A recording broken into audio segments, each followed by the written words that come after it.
Today I want to share something that's very near and dear to my heart that you may not be familiar with traditional campaigns. We want to build a movement that transcends a county or a state race.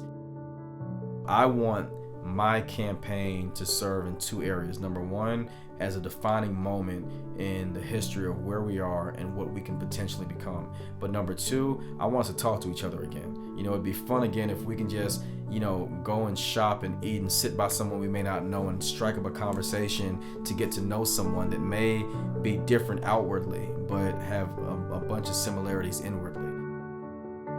I'm running for Senate District 27, which encompasses both the 7th and 9th congressional districts of Forsyth County.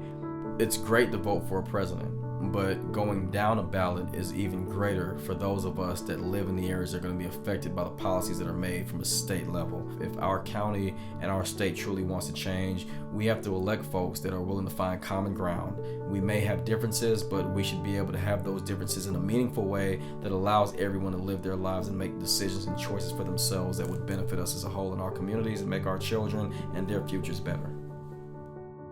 When you make a decision based on party affiliation and not on personal values, I think you do yourself and your family a disservice.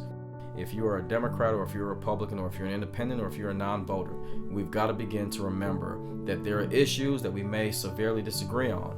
But guess what? There are also issues that we have common ground. That common ground is our children. It's our families. We all want what's in the best interest of our families.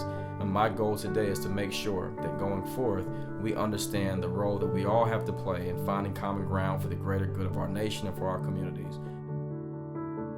So for those folks that are on the fence, I would ask, look and see how much an individual that you have the opportunity to vote for is in alignment with your values and your beliefs.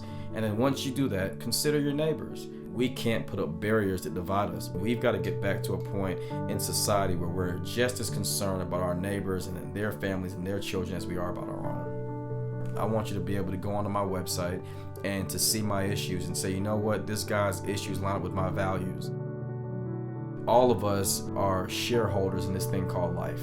And I think that we all have a responsibility to each other to make sure that we're engaged politically, socially. But guess what? At the end of the day, if you don't know your neighbor that lives 2 doors down, then use this opportunity to have a conversation with someone that you may not have met.